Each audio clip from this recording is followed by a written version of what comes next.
And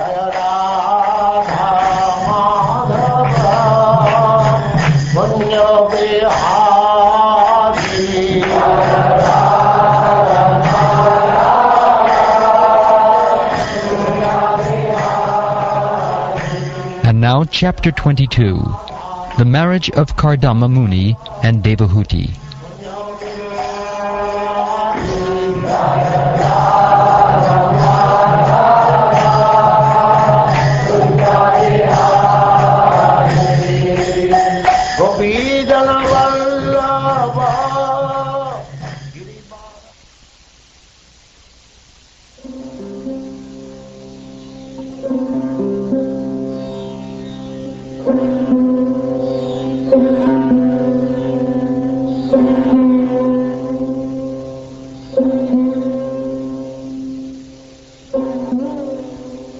Sri Maitreya said, after describing the greatness of the Emperor's manifold qualities and activities, the sage became silent, and the Emperor, feeling modesty, addressed him as follows.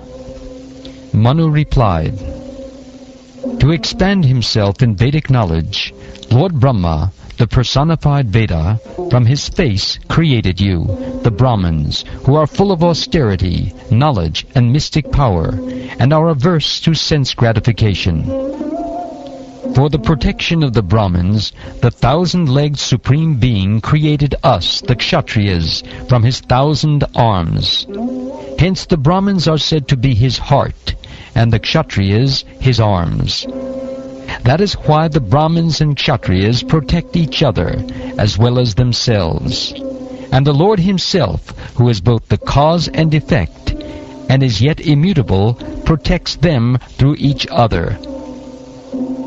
Now I have resolved all my doubts simply by meeting you, for your lordship has very kindly and clearly explained the duty of a king who desires to protect his subjects. It is my good fortune that I have been able to see you, for you cannot easily be seen by persons who have not subdued the mind or controlled the senses.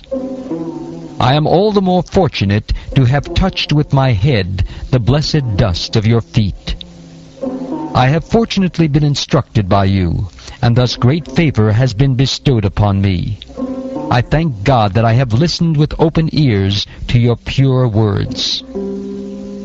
O great sage, graciously be pleased to listen to the prayer of my humble self, for my mind is troubled by affection for my daughter. My daughter is the sister of Priyavrata and Uttanapad. She is seeking a suitable husband in terms of age, character, and good qualities. The moment she heard from the sage Narad of your noble character, learning, beautiful appearance, youth, and other virtues, she fixed her mind upon you. Therefore, please accept her, O chief of the Brahmins, for I offer her with faith, and she is in every respect fit to be your wife, and take charge of your household duties. To deny an offering that has come of itself is not commendable, even for one absolutely free from all attachment, much less one addicted to sensual pleasure. One who rejects an offering that comes of its own accord, but later begs a boon from a miser, thus loses his widespread reputation, and his pride is humbled by the neglectful behavior of others. O wise man, I heard that you were prepared to marry. Please accept her hand, which is being offered to you by me, since you have not taken a vow of perpetual celibacy. The great sage replied, certainly I have a desire to marry, and your daughter has not yet married or given her word to anyone. Therefore our marriage, according to the Vedic system, can take place. Let your daughter's desire for marriage, which is recognized in the Vedic scriptures, be fulfilled. Who would not accept her hand? She is so beautiful that by her bodily luster alone she excels the beauty of her ornaments. I have heard that Vishvavasu, the great Gandharva, his mind stupefied with infatuation, fell from his airplane after seeing your daughter playing with a ball on the roof of the palace, for she was indeed beautiful with her tinkling ankle bells and her eyes moving to and fro. What wise man would not welcome her, the very ornament of womanhood, the beloved daughter of Swayambhuva Manu, and sister of Uttanapad? Those who have not worshipped the gracious feet of the goddess of fortune cannot even perceive her, yet she has come of her own accord to seek my hand.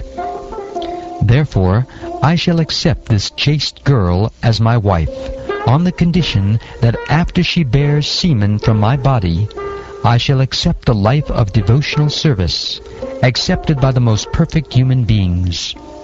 That process was described by Lord Vishnu. It is free from envy. The highest authority for me is the unlimited Supreme Personality of Godhead, from whom this wonderful creation emanates, and in whom its sustenance and dissolution rest. He is the origin of all Prajapatis, the personalities meant to produce living entities in this world.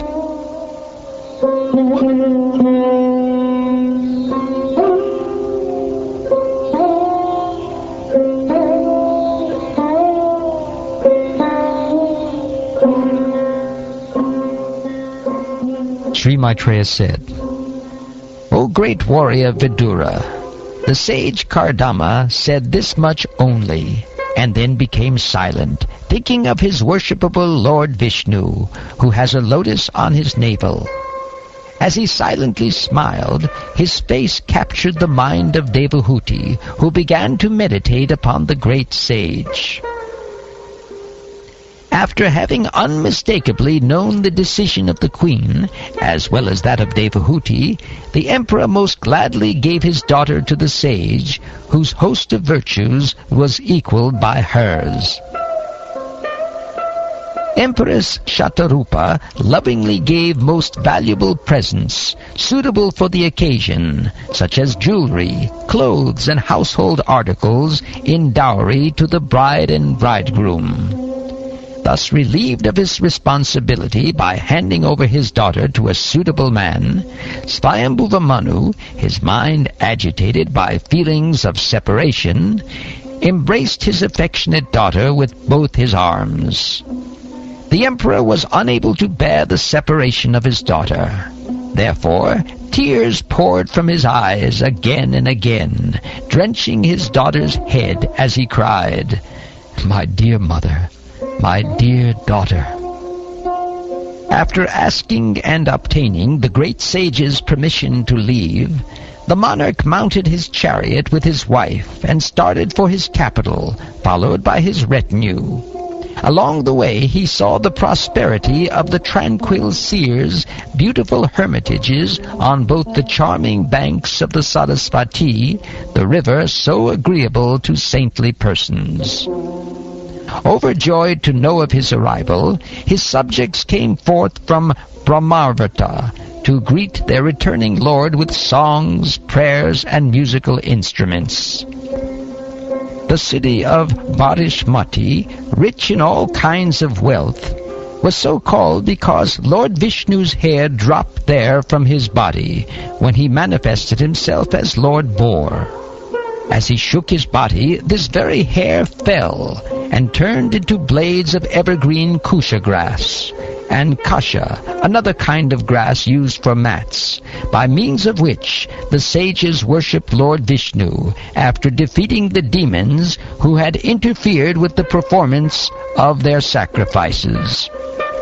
Manu spread a seat of kushas and kashas and worshipped the Lord, the personality of Godhead, by whose grace he had obtained the rule of the terrestrial globe.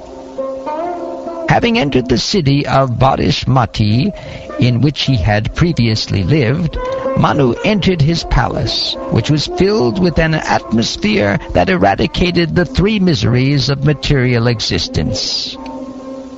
Emperor Swayambhuva Manu enjoyed life with his wife and subjects, and fulfilled his desires without being disturbed by unwanted principles contrary to the process of religion. Celestial musicians and their wives sang in chorus about the pure reputation of the emperor, and early in the morning, every day, he used to listen to the pastimes of the Supreme Personality of Godhead with a loving heart.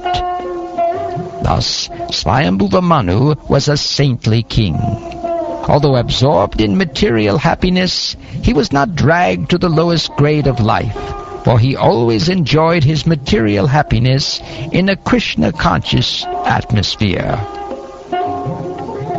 Consequently, although his duration of life gradually came to an end, his long life, consisting of a Manvantara era, was not spent in vain, since he ever engaged in hearing, contemplating, writing down, and chanting the pastimes of the Lord.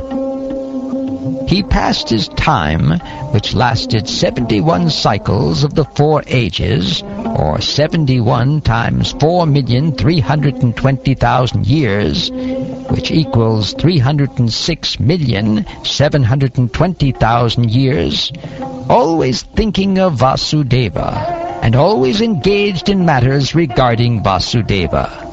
Thus he transcended the 3 destinations.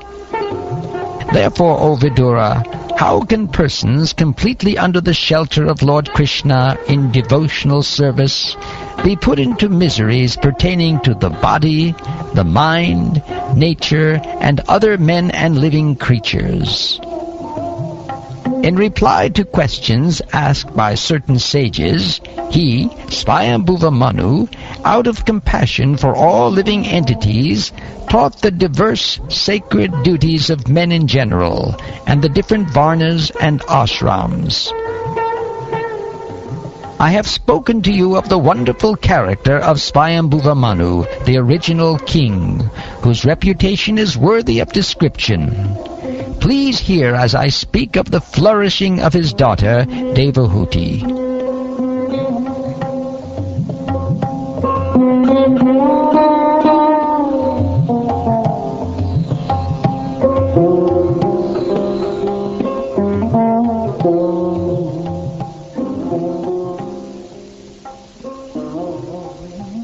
Thus ends the 22nd chapter of the 3rd canto of the Śrīmad-Bhāgavatam, entitled The Marriage of Kardama Muni and Devahuti.